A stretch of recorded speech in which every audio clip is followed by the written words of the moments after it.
సిద్దిపేట జిల్లాలో అదనపు ఖాజీ నియామక ప్రక్రియపై హుస్నాబాద్ టౌన్ అలంఘీర్ మసీద్ కమిటీ తీవ్ర అభ్యంతరం వ్యక్తం చేసింది. మసీద్ కమిటీ అధ్యక్షుడు వహాబ్ అన్వర్ విలేకరుల సమావేశంలో మాట్లాడుతూ సిద్దిపేట డివిజన్ ఆర్టీఓ విచారణ నివేదిక ఆధారంగా జిల్లా కలెక్టర్ మైనారిటీ సంక్షేమ శాఖకు పంపిన నివేదికలో పారదర్శకత లేదని ఆరోపించారు. సమాచార హక్కు చట్టం ద్వారా పొందిన వివరాల ప్రకారం నివేదికలో అనేక లోపాలున్నాయని చెప్పారు. అదనపు ఖాజీగా నియమితుడైన వ్యక్తి సమర్పించిన విద్యార్హతల ధృవపత్రాలపై సందేహాలున్నాయని, విద్యా సంవత్సరాల క్రమంపై కూడా ప్రశ్నలు తలెత్తుతున్నాయని తెలిపారు. సంబంధిత వ్యక్తిపై క్రిమినల్ కేసులు, హైకోర్టులో కేసులు పెండింగ్ లో ఉన్నప్పటికీ ప్రజాభిప్రాయాన్ని పరిగణలోకి తీసుకోకుండా నియామకం జరిగిందని విమర్శించారు. ఈ అంశంపై వక్ఫ్ బోర్డుకు ఫిర్యాదు అందిందని, సంబంధిత విషయంపై తెలంగాణ ప్రభుత్వ మైనారిటీ సంక్షేమ శాఖ నుంచి వివరణ కోరినట్లు చెప్పారు. జిల్లా కలెక్టర్ సమర్పించిన నివేదికపై సమగ్ర విచారణ జరిపి పారదర్శకత పాటించాలని, అదనపు ఖాజీ నియామకాన్ని వెంటనే రద్దు చేయాలని వాహబ్ అన్వర్ డిమాండ్ చేశారు. మరి మా మనిషిని కూడా ఇవ్వాలి అని తర్జన భర్జన వితండవాదం కూడా చేయడం జరిగింది. మరి మేము అక్కడ నియమించినటువంటి వ్యక్తిని అబ్దుల్ మన్నాను పేపర్ స్టేట్మెంట్ ఇవ్వడం జరిగింది. మీ నియోజకవర్గం నుండి కేవలం ఒకే ఒక అప్లికేషన్ రావడం జరిగింది. మరి మేము వచ్చి ఆ అప్లికేషన్ చూసి ఆయనను నియమించడం జరిగింది. మరి మీరు ఎందుకు ఆనాడే అప్లికేషన్ పెట్టుకొని ఉంటుంది? సరే, ఇప్పుడు ఏం సమస్య ఏందో మీరు చెప్పండి అంటే వాళ్ళు చెప్పడం జరిగింది. మరి నేను బీహార్కు చెందిన వ్యక్తిని, మరి నాకు కూడా కావాలంటే ఇది చాలా గౌరవప్రదమైనటువంటి బాధ్యత గల పోస్ట్ కనుక మరి ఇతర రాష్ట్రాలకు చెందిన వ్యక్తులకు మేము ఇవ్వము, స్థానికంగా ఉండాలి, స్థానిక పరంగా ఉంటేనే ఇస్తామని చెప్పడం జరిగింది. అటు తర్వాత కొద్ది రోజుల తర్వాత సిద్దిపేటకు చెందినటువంటి కరీముద్దీన్ పటేల్ అని అడిషనల్ ఖాజీ కొరకు ప్రయత్నాలు చేశాడు. మరి వారు ఆర్డీఓ ఆఫీస్లో రిపోర్ట్ తయారు చేసిండు వాళ్ళకు అనుకూలంగా. అప్పుడు మేమందరం కూడా సదర్లందరం కూడా మస్జిద్ యొక్క సదర్ల అందరం కూడా ఆయనకు అనుకూలంగా జహీరుద్దీన్ గవర్నమెంట్ నియమించినటువంటి సదర్ ఖాజీకి అనుకూలంగా మేము పోయి ఆర్డీఓ దగ్గర మాట్లాడడం జరిగింది. డిప్టీ కలెక్టర్ కూడా ఆయనతో కూడా మాట్లాడడం జరిగింది. మరి మేము అందరం కూడా మాట్లాడినప్పుడు వాళ్ళు మా యొక్క పిటిషన్ను మేమైతే కంప్లైంట్ ఇచ్చినామో దాని పరిగణలోకి తీసుకోకుండా ఆర్డీఓ గారు డైరెక్ట్ రిపోర్ట్ తయారు చేసి కలెక్టర్ పంపించడం జరిగింది. మరి ఆ రిపోర్ట్లో మేము ఆర్టీఏ ఇన్ఫర్మేషన్ యాక్ట్ కింద మేము తీసుకున్నటువంటి రిపోర్ట్లో ఆబ్జెక్షన్ కాలం ఉంటుంది, విడ్రా కాలం ఉంటుంది. అందులో ఆయనకు 40 మంది అనుకూలంగా ఉండే ఆయన ఇచ్చినటువంటి పిటిషన్లో, కరీముద్దీన్ ఇచ్చినటువంటి పిటిషన్లో. అందులో కొంతమంది విడ్రా చేసుకున్నారు. మరి విడ్రా చేసుకున్న పేర్లు రాకుండా ఆ కాలాన్ని ఎగరేసి మరి ఆయనకు అనుకూలంగా రిపోర్ట్ తయారు చేసి పంపిస్తే డిప్టీ కలెక్టర్ దగ్గరికి కూడా పోయి మాట్లాడితే ఆ డిప్టీ కలెక్టర్ ఏం చేసిన గవర్నమెంట్ పంపించడం జరిగింది, అడిషనల్ కలెక్టర్. అయితే ఎప్పుడైతే అడిషనల్ కలెక్టర్ ఒక ముస్లిం, మరి సమస్యలు ఆయనకు తెలుసు. మరి ఒక జిల్లాకు ఒకే ఖాజీ ఉంటాడు కానీ మరి రెండో ఖాజీ ఉండడు, ఎక్కడ కూడా లేడు. మరి ఆయనకు అనుకూలంగా ఆయనకు అంత సపోర్ట్గా మాట్లాడిందంటే మరి దాని అంతర్యం ఏందో అది ప్రజలు తెలుసుకోవాలి. కానీ ఒక జిల్లాకు ఇద్దరు ఉన్నట్టయితే చాలా గొడవలు అవుతాయి. మళ్ళా నాయబ్ ఖాజీలను నియమిస్తారు. మళ్ళీ అది పట్టణాలలో, గ్రామాలలో మళ్ళీ గొడవలు అవుతాయి. ఇవన్నీ తెలుసుకొని పని చేయవలసిన అవసరం ఉండే. తెలుసుకోకుండా వన్ సైడ్ రిపోర్ట్ చేసి తయారు చేసి పంపించడం జరిగింది. అంతేకాదు మరి పొన్నం ప్రభాకర్ గారు కూడా మరి ఆయనకు అనుకూలంగా లెటర్ మేము ముందుకు పోయి కలిసినాం. మేము తలదూర్చాం, మీ విషయాలలో వక్ఫ్ బోర్డు విషయాలలో తలదూర్చామని చెప్పడం జరిగింది. మళ్ళీ ఆయనకు అనుకూలంగా లెటర్ ఇవ్వడం జరిగింది. సరే, లెటర్ ఇస్తే ఇచ్చిండు, కానీ వారు స్థానికంగా తెలుసుకోవాల్సిన అవసరం ఉంది. ఆయనకు స్థానికంగా ఎవరు ఉంటారు ఏంది అనేది తెలుసుకోవాల్సిన అవసరం ఉండే. తెలుసుకోకుండా ఇవ్వడం అని అంటే చాలా తప్పు. ఎందుకంటే ఇలా కాంగ్రెస్ ప్రభుత్వం, ఇలా రేవంత్ రెడ్డి గారు ఏమంటున్నారంటే ముస్లిం అంటే కాంగ్రెస్, కాంగ్రెస్ అంటే ముస్లిం.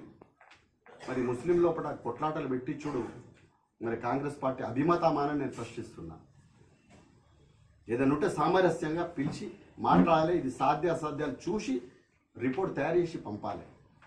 మరి వాళ్ళు ఏది కూడా చూడకుండా మరి స్థానికంగా ఒక మంత్రివర్యులు ఉన్నారు, మరి వారు చూడకుండా వాళ్ళకు అనుకూలంగా వాళ్ళకు లెటర్ ఇచ్చి ఇవన్నీ ముస్లిం లోపల గొడవలు సృష్టించడం తప్ప ఇంకోటి లేదు. అంతేకాదు మరి ఈ రిపోర్టు గవర్నమెంట్కు పంపించడం జరిగింది. అక్కడికి వెళ్ళి కూడా మేము చూసేసరికి హుస్నాబాద్ స్థానికంగా ఎవరైతే ఉంటారో వాళ్ళు పెట్టుకున్నారంటే దానికి ఒక అర్థం ఉంటుంది. ఇక్కడ కేవలం హుస్నాబాద్ లోపల 20 మ్యారేజ్లు అయితే అంతే సంవత్సరానికి. మరి దానికి జామా మస్జిద్ కమిటీ కొంతమంది మాత్రమే మరి రూల్ అమీన్ అనే వ్యక్తి ఇక్కడ ఇమాంను తీసుకెళ్ళి అక్కడ పిటిషన్ ఇప్పించడం అది సరైన పద్ధతి కాదు. ఎందుకంటే ఆయనే బాజాబ్తా హుస్నాబాద్లో క్రిమినల్ వారం రోజులు జైలుకు వేయించిండు. ఇప్పుడు ఏదైతే కమిటీ హుస్నాబాద్లో ఉందో మరి ఆ కమిటీ రాకముందు ఇతను తాయెత్తులు కడుతుండు, మంత్రాలు చదువుతుండు, నేను తీసి పడాలి అన్న వ్యక్తిని అదే విధంగా కొనసాగించుడు. మరి వీళ్ళ పీరియడ్లోనే జైలుకు వేయించుడు, భూమేసారి పీరియడ్లో జైలుకు పంపించుడు. ఇలాంటి క్యారెక్టర్ ఉన్న వ్యక్తి ఇటువంటి క్రిమినల్ను వీళ్ళు సపోర్ట్ చేయడం ఎంతవరకు కరెక్ట్? ఇది మంత్రివర్యులు చూసుకోవాల్సిన బాధ్యత. ఎందుకంటే తన కాన్స్టిట్యున్సీ లోపల అందరూ కూడా సుఖశాంతులతో ఉండాలి. మరి ఇలాంటి చర్యలకు పూనుకున్నట్టయితే ఇక్కడ ఇబ్బందులు జరుగుతాయి, గొడవలు జరుగుతాయి. మరి ఆయన క్యారెక్టర్ ఏంటి తెలుసు. మరి జామా మస్జిద్ కమిటీ వారు తీసుకెళ్ళి అక్కడ పెట్టడం జరిగింది.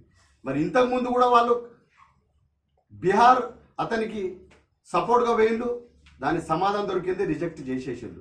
మళ్ళీ బెంగాల్కు చెందినటువంటి వ్యక్తిని క్యారెక్టర్లెస్ క్రిమినల్కు ఇవాళ నాయబ్ ఖాజీ అని అక్కడ పెట్టడం జరిగింది.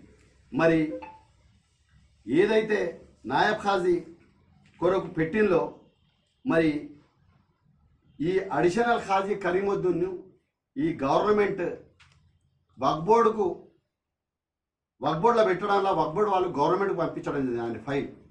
అయితే ఆ గవర్నమెంట్ వాళ్ళు ఏం చేసిండు, అజారుద్దీన్ దగ్గరికి వెళ్ళి వాళ్ళ యొక్క రికమెండేషన్తో ఈయనను సదర్ ఖాజీగా మళ్ళీ అడిషనల్ ఖాజీగా అపాయింట్ చేయడం జరిగింది. మరి కాంగ్రెస్ పార్టీ చేసే పని ఏంది? ఏ జిల్లాలోనైనా కూడా కేవలం ఒకే ఒక ఖాజీ ఉంటాడు. మరి తెలంగాణ రాష్ట్రంలో పాత జిల్లాలు ఉన్నాయి. ఒక జిల్లాకు 3 ఖాజీలు, 2 ఖాజీలు, 4 ఖాజీలు ఉన్నారు. మరి ఒక్కొక్క కాడ పాత జిల్లాకి ఇప్పటివరకు కూడా ఒకే ఖాజీ కొనసాగుతాడు. మరి 3-4 జిల్లాలకు ఒక ఖాజీ కొనసాగుతాడు. చిన్న చిన్న జిల్లాలు విడిపోయిన తర్వాత ఒక ఖాజీ పెట్టడమే ఎక్కువ. అంటే మళ్ళీ అందులో అడిషనల్ ఖాజీ సపోర్ట్ చేయడం మరి అజారుద్దీన్ గారికి అది తెలియాలి. మరి ఇది అవగాహన లేకపోతే ఆఫీసర్లు ఉంటారు, చీఫ్ ఎగ్జిక్యూటివ్ ఆఫీసర్ ఉంటాడు, మరి వాళ్ళని తెలుసుకొని నియమించాల్సిన బాధ్యత ఉంది. మరి అట్లా నియమించకుండా సదర్ ఖాజీ అడిషనల్ ఖాజీగా నియమించింది. మరి ఆ అడిషనల్ ఖాజీ ఎటువంటి వ్యక్తి అని అంటే అతని యొక్క అర్హతలు, విద్యార్హతలు పెట్టిన అందులో ఆర్డీఓ రాసినటువంటి రిపోర్ట్లో, మేము ఆర్టీఏలో తీసుకున్నటువంటి రిపోర్ట్లో 2008లో ఆయనే డిగ్రీ చేసిండు, 2009లో 10th పాస్ అయ్యిండు, 2010లో పీజీ పాస్ అయ్యిండు. ఆయన మీద క్రిమినల్ కేసులు ఉన్నాయి. మరి ఇలాంటి వ్యక్తి, ఇలాంటి 420 గాళ్లను ఒక ఆడియో రిపోర్ట్ తయారు చేసి కలెక్టర్ పంపిండంటే కాంగ్రెస్ ప్రభుత్వం ఏం చేస్తాంది? మరి ఆఫీసర్లు ఏం చేస్తాను, కలెక్టర్లు ఏం చేస్తాను? మరి ఇలాంటి క్రిమినల్లను ఎట్లా ప్రోత్సహిస్తారు? మరి ఎన్ని గొడవలు అవుతాయి? మరి ఇంగిత జ్ఞానం ఈ అజారుద్దీన్కి లేదా, కాంగ్రెస్ ప్రభుత్వానికి లేదా అని నేను ప్రశ్నిస్తున్నా.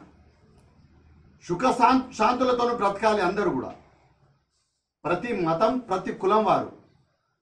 విద్యార్హతల దగ్గర అట్లున్నది. చిన్న ఎగ్జాంపుల్ చెప్తా. ఇంకోటి, 40 మంది ఏదైతే రాసి పంపించిందో అనుకూలంగా ఉన్నారని, అందులో ఈయనకు అనుకూలంగా లెటర్ ఇచ్చిన దానిలో ఒక వ్యక్తి 2004లో ఈయనకు అనుకూలంగా ఒక వ్యక్తి ఒక లెటర్ ఇచ్చిండు అనుకూలంగా. పాపం ఆయన 2002లో చనిపోయాడు.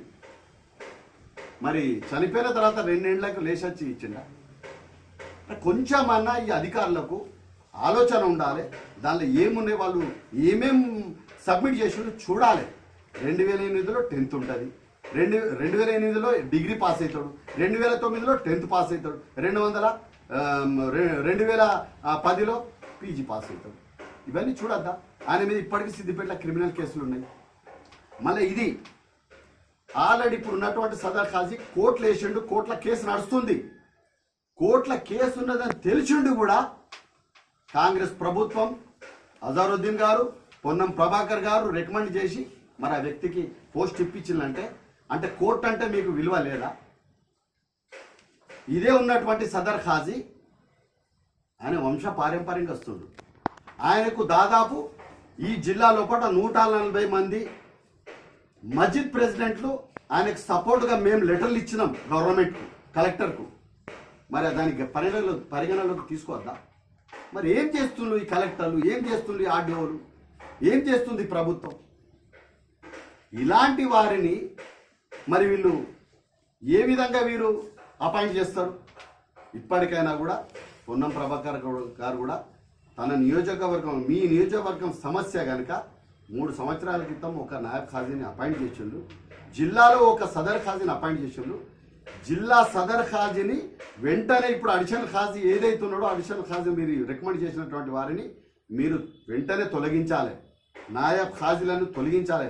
లేని పక్షంలో ఇక్కడ చాలా గొడవలు అవుతాయి.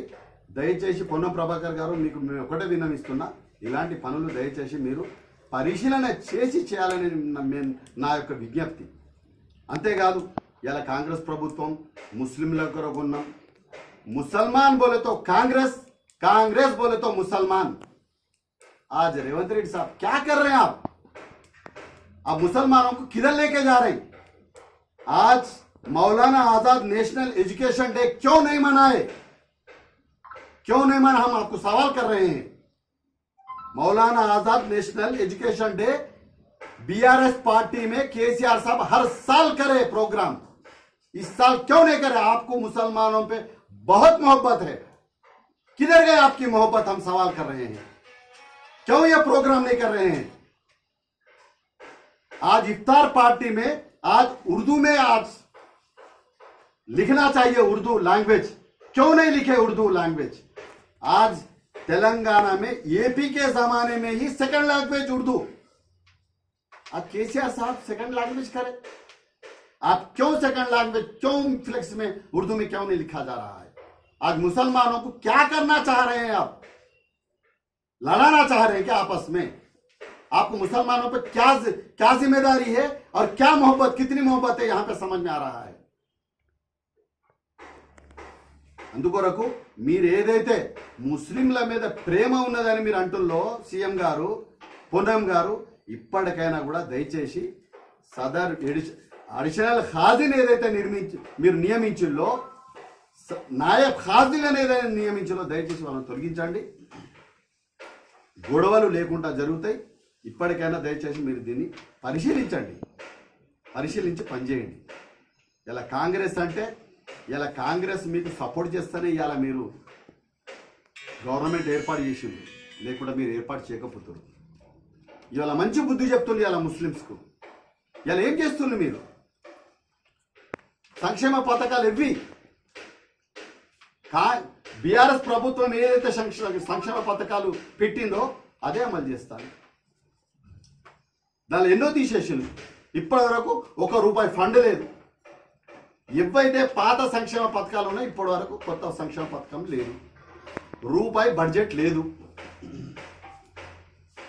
ఇప్పటికైనా దయచేసి కనీసానికి ఈ పెళ్లిళ్ళు ఏదైతే చేసుకుంటారో అది సుఖ సంతోషాలతో ప్రాబ్లం లేకుండా చేయాలి. దయచేసి దీనిలో వేరే రాష్ట్రాల నుండి తీసుకొస్తే దీనిలో ప్రాబ్లమ్స్ వస్తాయి. ఈ ప్రాబ్లంకు బాధ్యులు ఎవరు? కాంగ్రెస్ పార్టీ అవుతుంది. ఏమన్నా చేసి వీళ్ళు బెంగాల్ వెళ్ళిపోతే ఉన్న వాళ్ళకి ఇబ్బంది జరుగుతుంది. అదే కాదు, ఇలా నిర్మల్లో అడిషనల్ ఖాజీ పెట్టడం జరిగింది. నిర్మల్లో అడిషనల్ ఖాజీ పెడితే దాన్ని తీసేసిండు. ఆయన కోర్టుకు వెళ్ళిండు, డిస్మిస్ చేసి పడేసిండు, తీసేసిండు ఆయన. మరి నిర్మల్లో ఎప్పుడైతే అడిషనల్ ఖాజీని పెడితే తొలగించిందో మరి ఆ మాత్రం కూడా పొన్నం ప్రభాకర్ గారు మీకు తెలియదా? ఎందుకు మా ముస్లిం లోపల గొడవలు సృష్టిస్తున్నారు మీరు? దయచేసి నిర్మల్లో అడిషనల్ ఖాజీని ఈ విధంగా తీసేసిందో, అజారుద్దీన్ సాబ్ మీకు కూడా మేము విన్నవిస్తున్నాం, దయచేసి అడిషనల్ హాజీలు ఎక్కడెక్కడ ఉన్నాయో అన్ని తీయాలని మీకు విన్నవిస్తున్నాం. మా యొక్క ముస్లిమ్స్ విజ్ఞప్తి, దయచేసి మేము ఏదైతే చెప్తున్నామో దాన్ని పరిశీలించి నాయబ్ ఖాజీలు కొత్తగా ఏర్పాటు చేసినటువంటి అడిషనల్ ఖాజీని తొలగించాలని విన్నవించుకుంటూ ఈ అవకాశం ఇచ్చిన